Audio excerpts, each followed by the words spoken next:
ईश्वर अपने साथ है, डरने की क्या बात है। ईश्वर अपने साथ है, डरने की क्या बात है। सदा सफलता साथ हमारे, सदा सफलता साथ हमारे, हाथ में उसके हाथ है। ईश्वर अपने साथ है, डरने की क्या बात है। सदा सफलता साथ हमारे, सदा सफलता साथ हमारे, हाथ में उसके हाथ है। ईश्वर अपने साथ है, डरने की क्या बात है। ओम शांति। प्यारे बाबा की मधुर महावाक्य सुनेंगी। आज बाबा ने कहा कि बच्चे, बाप आए हैं नई दुनिया के लिए सहज से सहज राजयोग की पढ़ाई पढ़ाने। इसलिए बाबा ने कहा कि बच्चे, अभी इस पुरानी दुनिया को बुद्धि से भूलना है, क्योंकि बाबा कहते अभी यह पुरानी दुनिया विनाश होने वाली है। और बाबा ने कहा कि बच्चे, संगम युग है ही मौजों का युग। तो बाबा कहते बच्चे हमेशा मौज में रहो, खुशी में रहो। बाबा ने कहा कभी मूड ऑफ नहीं करो। बाबा कहते मूड ऑफ तभी होता है जब स्मृति का स्विच ऑन नहीं होता है। तो बाबा कहते स्मृति का स्विच भी ऑन कब होगा? जब हम बाबा की याद में रहेंगे। तो आज हम बाबा की महावाक्य सुन रहे हैं। बाबा ने आज कहा, मीठे बच्चे, बाप तुम्हें नई दुनिया के लिए राजयोग सिखला रहे हैं। इसलिए इस पुरानी दुनिया का विनाश भी जरूर होना है। बाप तुम्हें नई दुनिया के लिए राजयोग सिखला रहे हैं, इसलिए इस पुरानी दुनिया का विनाश भी जरूर होना है। प्रश्न, मनुष्य में कौन सी एक अच्छी आदत पड़ी हुई है लेकिन उससे भी प्राप्ति नहीं होती? बाबा कहते मनुष्य में कौन सी एक अच्छी आदत पड़ी हुई है लेकिन उससे भी प्राप्ति नहीं होती? बाबा ने कहा उत्तर में, मनुष्यों में भगवान को याद करने की जैसी आदत पड़ी हुई है। जब कोई बात होती है तो कह देते हे भगवान, सामने शिवलिंग आ जाता है, लेकिन पहचान यथार्थ न होने के कारण प्राप्ति नहीं होती है। फिर कह देते सुख दुख सब वही देता है।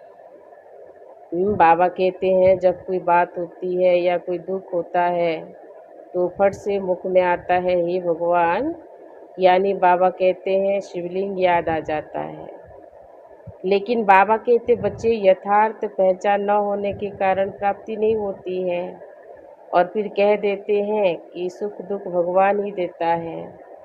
लेकिन बाबा कहते तुम बच्चे अभी ऐसे नहीं कह सकेंगे। ओम शांति। बाप जिसको रास्ता कहा जाता है, किसका रास्ता? नई दुनिया का रास्ता। नई दुनिया को कहा जाता है स्वर्ग व सुख धाम। नाम कहते हैं परंतु समझते नहीं हैं। कृष्ण के मंदिर को भी सुख धाम कहते हैं, और वह तो हो गया छोटा मंदिर। कृष्ण तो विश्व का मालिक था। बेहद के मालिक को जैसे कि हद का मालिक बना देते हैं। बाबा कहते कृष्ण के छोटे से मंदिर को सुखधाम कहते हैं। बुद्धि में यह नहीं आता है कि वह तो विश्व का मालिक था, भारत में ही रहने वाला था। तुमको भी पहले कुछ पता नहीं था, बाप को तो सब कुछ पता है। वह सृष्टि के आदि मध्य अंत को जानते हैं।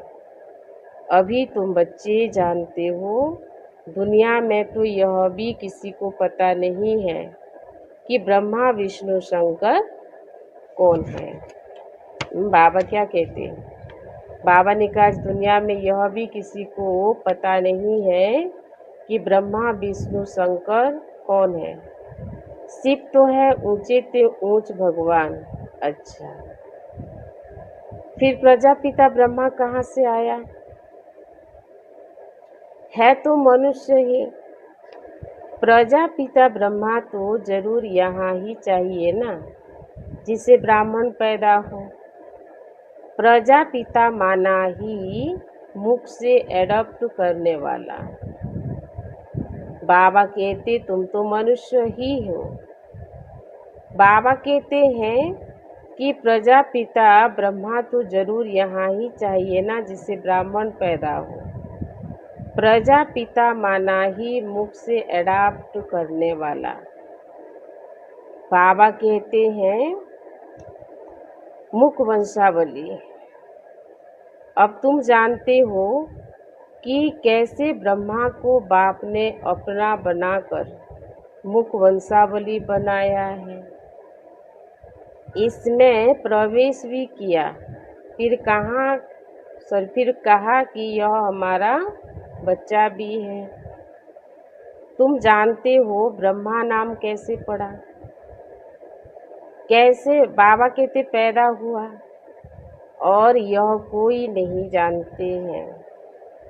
सिर्फ महिमा गाते हैं कि परमपिता परमात्मा ऊंचे से ऊंच है, परंतु यह कोई की बुद्धि में नहीं आता कि ऊंचे से ऊंच बाप है। हम सभी आत्माओं का वह पिता है, वह भी बिंदु ही रूप है। उसमें सृष्टि के आदि मध्य अंत का ज्ञान है। यह नॉलेज भी तुमको अभी मिली है कि भगवान सृष्टि के आदि मध्य अंत का नॉलेज देते हैं। वह ऊंचे से ऊंच ज्ञान का सागर है, वह बिंदु रूप भी है और सृष्टि के आदि मध्य अंत के ज्ञाता भी है। वह नॉलेज फुल भी है। पहले जरा भी यह ज्ञान नहीं था कि आखिर भगवान कौन है। मनुष्य सिर्फ कह देते हैं ब्रह्मा विष्णु शंकर, परंतु जानते कुछ भी नहीं है। तो उन्हों को ही समझाना है। अभी तुम समझदार बने हो। बाबा कहते अभी हम क्या बन गए? समझदार। जानते हो कि बाप ज्ञान का सागर है, जो हमको ज्ञान सुनाते हैं, पढ़ाते हैं। यह राजयोग है ही। सतयुग नई दुनिया के लिए तो जरूर पुरानी दुनिया का विनाश होना चाहिए। बाबा कहते यह ज्ञान है ही सतयुगी नई दुनिया के लिए। तो बाबा कहते कि पुरानी दुनिया का विनाश होगी तब तो नई सतयुगी दुनिया आएगी। उसके लिए यह महाभारत लड़ाई है। आधा कल्प से लेकर तुम भक्ति मार्ग के शास्त्र पढ़ते आए हो, लेकिन मिला तो कुछ भी नहीं। बाबा कहते हैं अब तो बाप से डायरेक्ट सुनते हो। बाप कोई शास्त्र नहीं बैठकर सुनाते हैं। जप तप करना, शास्त्र आदि पढ़ना, यह सब क्या है? हाँ, बाबा कहते जप तप करना, शास्त्र आदि पढ़ना, यह सब भक्ति मार्ग है। अब भक्तों को भक्ति का फल चाहिए, क्योंकि मेहनत करते ही हैं भगवान से मिलने के लिए। बाबा कहते न जाने भगवान को पाने के लिए लोग कितना भक्ति करते थे, कितना दर दर भटकते थे, कितना मंदिर मस्जिद चर्च गुरुद्वार तीर्थ यात्रा करते थे। तो बाबा कहते इतना भक्ति किए हैं तो बाबा ने कहा भक्ति का फल तो जरूर मिलना चाहिए ना, परंतु ज्ञान से है सद्गति। बाबा कहते ज्ञान और भक्ति दोनों इकट्ठे चल न सके। जैसे बाबा कहते ना कि ये दोनों नाव में पाँव रखेंगे तो बाबा कहते क्या होगा, ऐसे बाबा कहते ज्ञान और भक्ति अलग अलग है। ज्ञान और भक्ति दोनों इकट्ठे चल नहीं सकते। अभी है ही भक्ति का राज्य। बाबा कहते हैं कि सब भगत हैं, हर एक के मुख से ओ गॉडफादर जरूर निकलेगा।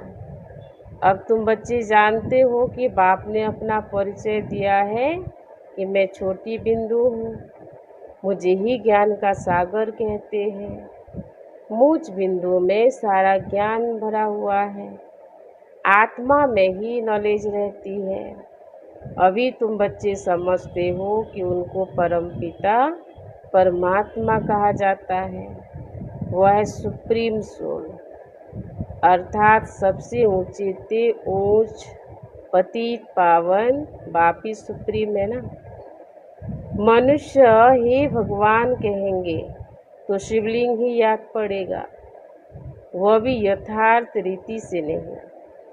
एक जैसे की आदत पड़ गई है कि भगवान को याद करना है और बस। वहाँ दुख, बाबा कहते हैं भगवान ही सुख दुख देता है। अभी तुम बच्चे ऐसे नहीं कहेंगे। तुम जानते हो कि बाप तो सुखदाता है और आया ही है सभी आत्माओं को सुख की दुनिया यानी नई सतयुगी दुनिया में ले चलने। इसलिए बाबा भी बच्चों को ज्ञान सुना रहा है। जब अपने अंदर ज्ञान आ जाएगा तो ऑटोमेटिक बाबा कहते हैं कि यह शरीर छोड़कर हम सुखधाम में जाएंगे, और सतयुग तो है ही सुखधाम। वहाँ दुख का नाम ही नहीं था। कलयुग में है ही दुख, यहाँ सुख का नाम ही नहीं। क्योंकि बाबा कहते इसको तो कहा ही जाता है रावण राज्य, रौरव नर्क। बाबा कहते यहाँ सुख का नामो निशान नहीं। ऊंचे ते ऊंच भगवान है, वह सर्व आत्माओं का बाप। यह किसी को पता नहीं है कि आत्माओं का बाप भी है। बाबा कहते हैं कि यहाँ किसी को भी पता नहीं है कि बाबा कहते कि आत्माओं का बाप भी है, यह हमारी एक दुनिया है। बाबा ने कहा हम यहाँ आए हैं पाठ बजाने और अभी फिर हम अपने ओरिजिनल घर जाएंगे। बाबा कहते हैं तो किसी को भी पता नहीं है। ऊंचे ते ऊंच भगवान, वह है सर्व आत्माओं का बाप। यह किसी को पता नहीं है कि आत्माओं का बाप भी है। बाबा ने कहा यह किसी को पता भी नहीं है कि आत्माओं का बाप भी होता है। कहते भी हैं हम सभी ब्रदर्स हैं, तो जरूर सब एक बाप के बच्चे ठहरे ना। बाबा कहते कोई फिर कह देते कि वो तो सर्वव्यापी है। बाबा ने क्या कहा? बाबा कहते हैं कि कई कहते हैं कि हम सभी आत्माएं ब्रदर्स हैं, तो जरूर हमारा एक बाप होगा। और कोई फिर कह देते हैं कि भगवान सर्वव्यापी है, तेरे में भी है, मेरे में भी है, पेड़ पौधे में भी है, पत्थर टिक्कर में भी है, सब में भगवान है। अरे तुम तो आत्मा हो, यह तुम्हारा शरीर है, फिर तीसरी चीज़ कैसे हो सकती है? बाबा कहते यह दुनिया में किसी को भी पता नहीं है। भगवान को सर्वव्यापी कह देते हैं, सब में परमात्मा ही परमात्मा कहते, और दूसरी और क्या कहते? आत्मा ही परमात्मा है कहते। लेकिन बाबा कहते आत्मा परमात्मा कैसे हो सकता है? जीव आत्मा कहा जाता है, लेकिन जीव परमात्मा तो नहीं कहा जाता ना। बाबा ने कहा ऐसे परमात्मा को कैसे लोग कह देते हैं। कि जीव परमात्मा है, लेकिन बाबा कहते जीव परमात्मा नहीं है। हाँ, बाबा ने कहा कि जैसे कोई पुण्य कर्म करता है तो उसको पुण्य आत्मा कहा जाता है, कोई पाप कर्म करता है तो उसको पाप आत्मा कहा जाता है। ऐसे नहीं कि पुण्य परमात्मा या पाप परमात्मा। बाबा कहते ऐसे तो नहीं कह सकते ना। बाबा ने कहा बाप सर्वव्यापी होता तो फिर ब्रदरहुड हो जाता। फादर को फादर से वर्षा थोड़ी मिलेगा। बाबा ने कहा अगर जीव परमात्मा हो जाता तो सब बाबा कहते फादरहुड हो जाते, सब फादर ही फादर हो जाते, तो फिर वर्षा किससे मिलता। इतनी छोटी सी बात भी कोई की समझ में नहीं आती है। तब बाप कहते हैं महान मूर्ख देखना हो तो यहाँ देखो। बच्चे, हमने आज से 5000 वर्ष पहले तुमको कितना समझदार बनाया था। तुम एवर हेल्दी वेल्दी समझदार थे। इससे जास्ती समझदार कोई हो सकता है क्या? तुमको अभी जो समझ मिलती है यह फिर वहाँ नहीं होगी। वहाँ यह थोड़ी मालूम रहता है कि हम फिर गिरेंगे। ऐसे अगर पता होता तो हम फिर वहाँ से इधर नहीं आते। यह मालूम हो तो फिर इस सुख की वासना ही न आए। यह ज्ञान फिर प्राय लोप हो जाता है। बाबा कहते यह ड्रामा का ज्ञान सिर्फ अभी तुम्हारी बुद्धि में है। ब्राह्मण ही अधिकारी रहते हैं। तुम्हारी बुद्धि में है कि अब हम ब्राह्मण वर्ण के हैं। ब्राह्मणों को ही बाप ज्ञान सुनाते हैं। ब्राह्मण फिर सबको सुनाते हैं। गायन भी है कि भगवान ने आकर स्वर्ग की स्थापना की थी, राजयोग सिखाया था। देखो कृष्ण जयंती मनाते हैं, समझते हैं कृष्ण वैकुंठ का मालिक था, परंतु बाबा कहते परंतु क्या है? परंतु वह विश्व का मालिक था, यह बुद्धि में नहीं आता। जब उनका राज्य था तो और कोई धर्म नहीं था, उनका ही सारे विश्व पर राज्य था और जमुना के किनारे था। अब तुमको यह कौन समझा रहे हैं? भगवान उवाच। बाकी वह जो भी वेद शास्त्र आदि सुनाते वह सब है भक्ति मार्ग के। बाबा कहते सिर्फ कन रस और कुछ नहीं। यहाँ तो खुद भगवान तुमको सुना रहे हैं। बाबा कहते अभी तुम समझते हो हम पुरुषोत्तम बन रहे हैं। तुमको ही यह बुद्धि में है कि हम शांति धाम के रहने वाले हैं। फिर हम आकर 21 जन्मों की प्रारब्ध भोगेंगे। तुम बच्चों को अंदर में खुशी से गदगद होना चाहिए। हाँ, बाबा क्या कहते बच्चे, तुमको तो अंदर में खुशी की गदगद होनी चाहिए। क्यों होनी चाहिए? क्योंकि बेहद का बाबा हमको पढ़ा रहे हैं। यह ज्ञान का सागर है, सृष्टि के आदि मध्य अंत को जानता है। ऐसा बाबा हमारे लिए आया है तो खुशी में तो गुदगुदी होती है। बाबा कहते होती है खुशी में गुदगुदी। बाबा को कहते हैं बाबा हमने आपको अपना वारिस बनाया है। क्या बनाया है? भगवान को अपना वारिस बनाया है। बच्चे फिर कहते हैं कि भगवान आप जब आएंगे तो हम आप पर वारी जाएंगे। हाँ, लोग फिर क्या कहते हैं भगवान को कि भगवान आप जब इस धरती पर आओगे तो हम आपके ऊपर वारी जाएंगे, अर्थात बच्चा बनाएंगे। यह भी अपने बच्चों को ही वारिस बनाते हैं। बाबा को वारिस कैसे बनाएंगे? बाबा कहते यह भी कोई यह बात है कि बाप को अपना वारिस कैसे बनाएंगे। अपना सब कुछ एक्सचेंज करना इसमें बुद्धि का काम है।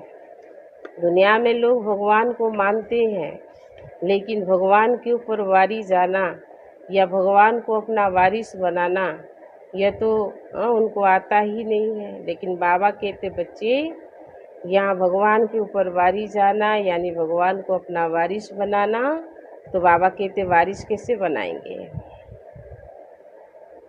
बाबा ने कहा बुद्धि का काम है, गरीब तो झट एक्सचेंज कर लेंगे, साहूकार मुश्किल करेंगे जब तक कि पूरी रीति ज्ञान न उठावे। बाबा ने कहा इतनी हिम्मत नहीं रहती, गरीब तो झट कहते बाबा हम तो आपको ही वारिस बनाएंगे, हमारे पास रखा ही क्या है। वारिस बनाकर फिर शरीर निर्वाह भी करना पड़ता है, अपना सिर्फ ट्रस्टी समझ कर रहना है। युक्तियाँ बहुत बताते रहते हैं, बाप तो सिर्फ कहते हैं, बाप तो सिर्फ देखते हैं कि कोई पाप कर्म में तो पैसे खराब नहीं करते हैं। बाबा ने कहा किसी के पास, बाबा कहते पैसा बहुत है, तो फिर बाबा कहते हैं कि वो पैसे पुण्य कर्म में लगाना चाहिए, वो कोई पाप के कर्म में बाबा कहते अपना पैसा बर्बाद नहीं करना है।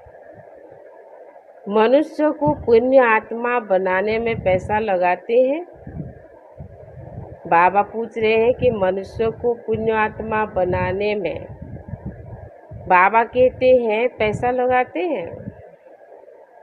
सर्विस भी कायदेशीर करते हैं, यह पूरी जांच करेंगे फिर सब राय देंगे। यह भी धंधे में ईश्वर अर्थ निकालते थे ना, कौन? बाबा कहते यह भी धंधे में ईश्वर अर्थ निकालते थे ना, वह तो था इनडायरेक्ट। अभी बाप डायरेक्ट आए हैं। मनुष्य समझते हैं हम जो कुछ करते हैं उनका फल ईश्वर दूसरे जन्म में देते हैं। बाबा ने कहा सबको पता है कि हम इस जन्म में अगर कुछ पुण्य कर्म करेंगे तो पुण्य का फल दूसरे जन्म में मिलेगा। कोई गरीब दुखी है तो समझेंगे कर्म ही ऐसा किया हुआ है, अच्छे कर्म किए हैं तो सुखी है। बाप तुम बच्चों को कर्मों की गुह्य गति पर समझाते हैं कि बाबा ने कहा संगम युग है ही कल्याणकारी, और बाबा कहते इस कल्याणकारी युग में बाबा तो कहते कि सभी का कल्याण करने में आया हूँ। लेकिन बाबा कहते हैं बच्चे जैसा कर्म करेंगे कर्मों का फल तो परछाई की तरह पीछे पीछे आएगी। इसलिए बाबा कहते हैं यह कर्मों की गुह्य गति है। रावण राज्य में तुम्हारे सब कर्म क्या हो जाते हैं? विकर्म हो जाते हैं। सतयुग और त्रेता में रावण ही नहीं, इसलिए वहाँ कोई कर्म विकर्म नहीं बनता। यहाँ जो अच्छे कर्म करते हैं उनका बाबा कहते अल्पकाल के लिए सुख मिलता है। बाबा ने क्या कहा, यहाँ जो बच्चे बाबा कहते कोई अच्छे कर्म करते हैं तो उनका फल अल्पकाल के लिए सुख मिलता है। फिर भी कोई ना कोई रोग खिटपीट तो रहती ही है, क्योंकि अल्पकाल का सुख है ना। बाबा कहते अभी बाप कहते यह रावण राज्य ही खत्म होना है।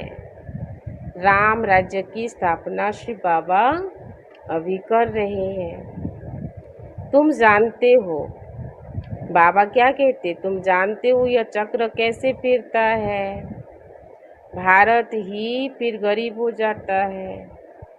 बाबा ने कहा यह भारत, जब बाबा कहते साहूकार था वो फिर क्या बन जाता? गरीब बन जाता। भारत आज से 5000 वर्ष पहले स्वर्ग था, लेकिन अभी क्या बन गया? वही भारत कंगाल पति भ्रष्टाचारी बन गया। और बाबा कहते लोग भी ऐसे बन गए। तो इन लक्ष्मी नारायण का राज्य था, पहले गद्दी उनकी चली थी। कृष्ण प्रिंस, फिर स्वयंवर किया तो राजा बना। नारायण नाम पढ़ा, यह भी तुम अभी समझते हो तो तुमको वंडर लगता है।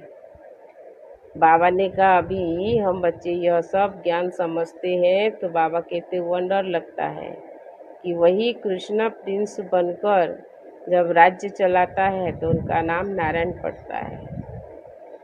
बाप आप सारे रचता और रचना की नॉलेज सुनाते हो।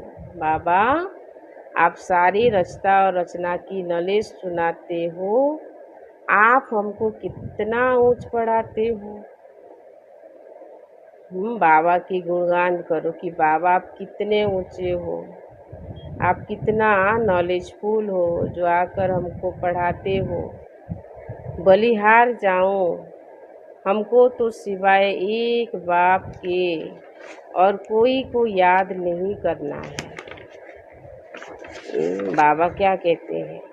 बाबा ने कहा कि भगवान के ऊपर बलिहार जाना यानी बाबा कहते एक सिवाय बाप के और कोई को याद नहीं करना। आप हमको कितना ऊंच पढ़ाते हो। बाबा कहते हैं अंत तक पढ़ना है तो जरूर टीचर को याद करना है। बाबा कहते स्कूल में टीचर को याद करते हैं ना। बाबा कहते हैं कि टीचर कोई होमवर्क दिया होगा, अगर उस होमवर्क को हम नहीं किए होंगे तो बाबा कहते हैं कि वो टीचर बार बार याद आता है ना, कि जब हम स्कूल जाएंगे तो वो सब चेकिंग करेंगे और नहीं किए होंगे तो फिर क्या होगा। तो बाबा कहते उन स्कूलों में तो कितने टीचर्स होते हैं। बाबा कहते दुनिया में जो हम पढ़ाई पढ़ते हैं, बाबा कहते वहाँ तो कितने टीचर होते हैं। उन स्कूलों में तो कितने टीचर्स होते हैं, हर एक दर्जे का टीचर अलग होता है। यहाँ तो एक ही टीचर है और वो कितना लवली है। बाबा कहते वो तो दुनिया में बाबा कहते हैं हर एक दर्जे के हर एक टीचर होते हैं, लेकिन बाबा कहते यहाँ तो एक ही टीचर है और सब पढ़ाई पढ़ाता है। और बाबा कहते वो टीचर कितना लवली है। बाप लवली, टीचर भी लवली, तो गुरु भी लवली। आगे भक्ति मार्ग में अंधश्रद्धा से याद करते थे, अभी तो डायरेक्ट बाप पढ़ाते हैं तो कितनी खुशी होनी चाहिए।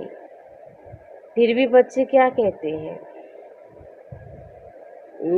बाबा बच्चों को कितना प्यार करते हैं।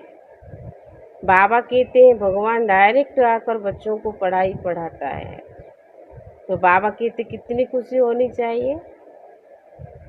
फिर भी बाबा कहते हैं कि मुझे भूल जाते हैं। पता नहीं हमारी बुद्धि आपको क्यों नहीं याद करती है। बच्चे बाबा को क्या कहते हैं कि बाबा पता नहीं हमारी बुद्धि आपको क्यों याद नहीं आती है। गाते भी ईश्वर की गतमत न्यारी है। बाबा आपकी गति और आपकी सदगति की मत बड़ी वंडरफुल है। ऐसे बाप को याद करना चाहिए, लेकिन फिर भी बच्चे भूल जाते हैं। स्त्री अपने पति के गुण गाती है ना। बाबा कहते अगर अंदर में खुशी रहती है ना कि मुझे कितना अच्छा पति मिला है, और यह तो बाप कौन है? बाप तो पतियों का पति है, बापों का बाप है और कालों का काल महाकाल है। इनसे कितना हमको सुख मिलता है। बाबा ने कहा कि आज जो पति है वो तो इस जन्म के लिए पति बना है, वो तो फिर हमारे से दूर हो जाएगा, लेकिन हमको अभी ऐसा पति मिला है जो कभी दूर होता ही नहीं है। और सबसे तो दुख मिलता है, लेकिन परमात्मा तो है ही सुखों का सागर, और वो आया ही है हर एक आत्माओं को सुख देने। न कि दुख देने। लेकिन दुनिया में लोग भगवान को कब याद करते हैं? जब दुख पड़ता है तब भगवान को याद करते हैं, लेकिन सुख में कोई याद नहीं करता। हाँ, टीचर से सुख मिलता है क्योंकि पढ़ाई से इनकम होती है। बाबा ने कहा कोई अच्छी पढ़ाई पढ़े होंगे और उससे अगर कोई बड़े बाबा कहते व्यक्ति बन गए तो वो ज़रूर अपने टीचर को याद करते, क्योंकि उस टीचर से ही वो ऐसे पद पाए हैं। इसलिए बाबा कहते वो टीचर याद रहता है। गुरु हमेशा किया जाता है वानप्रस्थ में। बाबा कहते हैं जब वानप्रस्थ अवस्था आता है तब लोग गुरु करते हैं। बाबा ने कहा सारा जीवन में जो करना था सो कर लिए और अंत समय में फिर गुरु करते हैं। वानप्रस्थ अवस्था होती है तो बाबी कहते हैं मैं वानप्रस्थ अवस्था में ही आया हूँ। यह भी तो वानप्रस्थी और मैं भी वानप्रस्थी। यह सब मेरे बच्चे भी वानप्रस्थी हैं। बाप, टीचर, गुरु तीनों ही इकट्ठे हैं। बाप टीचर भी बनते हैं, फिर गुरु बन साथ ले भी जाते हैं। बाबा ने कहा दुनिया में जितने गुरु हैं वो तो सिर्फ ज्ञान सुनाते रहते हैं, लेकिन उनका कोई सार नहीं होता। लेकिन बाबा कहता है मैं तो ऐसा गुरु बनकर आया हूँ जो आपको ज्ञान भी सुनाता हूँ और अंत में साथ भी लेकर के जाऊँगा। उस एक बाप की ही महिमा है। यह बातें और कोई शास्त्र आदि में नहीं है। बाबा अभी बच्चों को जो ज्ञान सुना रहे हैं, बाबा कहते यह ज्ञान कोई शास्त्र में नहीं है। बाबा हर बात अच्छी रीति समझाते हैं। बाबा क्या कहते? बाबा कहते बच्चे मैं तो हर बात तुम बच्चों को अच्छी रीति समझाता हूँ। फिर ये नहीं कहना कि भगवान ने हमको बताया नहीं। इनसे ऊंची नॉलेज कोई होती नहीं, न जानने की दरकार रहती है। बाबा क्या कहते हैं? भगवान जो ज्ञान देता है इससे ऊंची नॉलेज कोई होती ही नहीं और न जानने की दरकार ही रहती है। हम सब कुछ जानकर विश्व के मालिक बन जाते हैं और जास्ती क्या करेंगे? बाबा क्या कहते हैं? बाबा ने कहा कि हम सब कुछ जानकर विश्व के मालिक बन गए और बाबा कहते जास्ती क्या करेंगे? बच्चों की बुद्धि में यह हो तब तो खुशी में और उसी याद में रहे कि भगवान ने हमको जो दिया है वो बहुत कुछ दिया है। बाबा कहते एक एक पॉइंट, बाबा कहते एक एक लाखों के समान है। तो बाबा कहते कितना बड़ा खजाना भगवान हम बच्चों को दिया है। अगर इतना भी मालूम हो जाए तो बाबा कहते बहुत खुशी में रहे। पुण्य आत्मा बनने के लिए याद में जरूर रहना चाहिए। बाबा कहते हम जितनी बाबा की याद में रहेंगे, बाबा कहते उतना पुण्य आत्मा भी बनेंगे। माया का धर्म है तुम्हारे योग को तोड़ना। बाबा कहती हैं कि माया का धर्म क्या है कि हम जितना बाबा को याद करेंगे उतना बुद्धि तोड़ने की कोशिश करती है। कौन? माया। योग में ही माया विघ्न डालती है। बाबा कहते हम जितना अच्छी तरह योग लगाने की कोशिश करेंगे माया उतनी हमारी बुद्धि को खींचती रहेगी। इसलिए बाबा कहते हैं माया योग में ही विघ्न डालती है। भूल जाते हैं। माया के तूफान बहुत आते हैं। बाबा कहते हैं कि माया के तूफान बहुत आते हैं, यह भी ड्रामा में नून है कि वो तो अपना काम करेगी और हम अपने कार्य करेंगे। सबसे आगे तो यह है, तो इनको सब अनुभव होते हैं। मेरे पास जब आए तब तो सबको समझाऊं ना। बाबा तो अनुभवी है, इसलिए बाबा कहते कि बच्चे मेरे पास आओ, तब तो मैं समझाने दूँ। यह सब माया के तूफान आएंगे। बाबा कहते यह तो कोई नई बात नहीं है। बाबा कहते यह माया के तूफान तो आएंगे ही। बाबा के पास भी आते थे, यह कोई नई बात नहीं है। हाँ, बाबा इतनी बड़ी महारथी आत्माएं थे, उनके पास अगर माया आती थी तो बाबा कहते हम बच्चे कौन हैं, हमारे पास भी आएगी माया। लेकिन बाबा कहते योग बल से माया के ऊपर हमें विजय प्राप्त करनी है। बाबा कहते यह सब माया के तूफान आएंगे, और बाबा के पास भी आते थे, तुमको भी आएंगे। माया का तूफान ही न आए, योग लगा ही रहे, तो कर्मातीत अवस्था हो जाए। बाबा के पास भी आते हैं और तुमको भी आएंगे। बाबा कहते माया के तूफान ही न आए, योग लगा ही रहे, तो कर्मातीत अवस्था हो जाए, फिर हम यहाँ रह न सके। कर्मातीत अवस्था हो जाएगी तो फिर सब चले जाएंगे।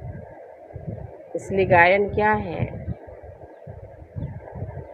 बाबा कहते इसलिए गायन क्या है? शिव की बारात गाई हुई है। शिव बाबा आए तब हम सब आत्माएं जाए ना। शिव बाबा आते ही हैं सबको ले जाने, और ऑलरेडी बाबा तो आ चुका है सब बच्चों को साथ में ले जाने। सतयुग में इतनी आत्माएं थोड़ी ही होंगी। बाबा कहते इसलिए अभी बाबा हर एक आत्माओं को ज्ञान सुना रहे हैं, और ज्ञान के हिसाब से फिर बाबा कहते सतयुग में पद मिलेगा। अच्छा, मीठे मीठे सिकी लौधे बच्चों प्रति माता पिता बाप दादा का याद प्यार और गुड मॉर्निंग। रूहानी बाप की रूहानी बच्चों को नमस्ते, और हम रूहानी बच्चों की रूहानी बाप दादा को भी याद प्यार गुड मॉर्निंग और नमस्ते। इस बार का पहला पॉइंट है, शिव बाबा को अपना वारिस बनाकर सब कुछ एक्सचेंज कर देना है। क्या करना है? बाबा कहते शिव बाबा को अपना वारिस बनाकर सब कुछ एक्सचेंज कर देना है। वारिस बनाकर शरीर निर्वाह भी करना है, ट्रस्टी समझ कर रहना है। पैसे कोई भी पाप कर्म में नहीं लगानी है। बाबा कहते पैसे हैं तो बाबा कहते का म्यूजिक खोलो। बाबा कहते आत्माओं को ज्ञान सुनाओ, लेकिन बाबा कहते कोई पाप कर्म में नहीं लगाओ। दूसरा, अंदर खुशी में गुदगुदी होती रहे कि स्वयं ज्ञान का सागर बाबा हमको पढ़ा रहे हैं। बाबा ने क्या कहा? बाबा कहते अंदर में हमेशा बच्चों के अंदर गुदगुदी होनी चाहिए कि ज्ञान का सागर बाबा हमको पढ़ा रहे हैं। पुण्य आत्मा बनने के लिए याद में रहना है। माया के तूफानों से डरना नहीं है। बाबा कहते तूफान तो आएंगे, लेकिन बाबा कहते हैं बच्चे तूफान को तोहफा समझना, और तूफान से डरना नहीं है। वरदान में बाबा कहते रूहानियत की स्थिति द्वारा व्यर्थ बातों का स्टॉक खत्म करने वाले खुशी के खजानों से संपन्न भव। बाबा ने कहा खुशी के खजानों से संपन्न बनना है तो अपने रूहानियत की स्थिति द्वारा व्यर्थ बातों की स्टॉक को खत्म करना है। बाबा कहते हैं कि रूहानियत की स्थिति द्वारा व्यर्थ बातों के स्टॉक को समाप्त करो। बाबा क्या कहते हैं कि बच्चे रूहानियत की स्थिति द्वारा व्यर्थ बातों के स्टॉक को समाप्त करो। बाबा कहते नहीं तो एक दो के अवगुणों का वर्णन करते बीमारी के जर्म्स वायुमंडल में फैलाते रहेंगे। बाबा ने क्या कहा, रूहानियत की स्थिति द्वारा व्यर्थ बातों के स्टॉक को समाप्त करो। अगर समाप्त नहीं किया तो एक दो के अवगुणों को वर्णन करेंगे और उससे बीमारी के जर्म्स वायुमंडल में फैलेंगे और उससे वातावरण पावरफुल नहीं होगा। आपके पास अनेक भावों से अनेक आत्माएं आएंगी। बाबा ने क्या कहा, अंत समय में अनेक आत्माएं अनेक भावों से हमारे पास आएंगे, लेकिन आपकी तरफ से शुभ भावना की बातें ही ले जाए। यह तब होगा जब स्वयं के पास खुशी की बातों का स्टॉक जमा होगा। बाबा ने क्या कहा, बाबा कहते यह तब होगा जब स्वयं के पास खुशी की बातों का स्टॉक जमा होगा। यदि दिल में किसी के प्रति कोई व्यर्थ बातें होगी तो वहाँ बातें हैं, वहाँ बाप नहीं, और जहाँ बाप नहीं वहाँ पाप है, और जहाँ पाप है वहाँ बाप नहीं। इसलिए बाबा क्या कहते हैं, यदि दिल से किसी के प्रति कोई व्यर्थ बातें होगी तो जहाँ बातें हैं वहाँ बाप नहीं, पाप है। फिर आज का स्लोगन है, स्मृति का स्विच ऑन हो तो मूड ऑफ नहीं हो सकती। बाबा कहते मूड ऑफ भी कब होता है? बाबा कहते जब स्मृति का स्विच ऑन नहीं होता। इसलिए बाबा ने कहा कि बच्चे हमेशा अपना स्मृति का स्विच ऑन करके रखो, तो कभी अपना मूड ऑफ नहीं हो सकता। ओम शांति।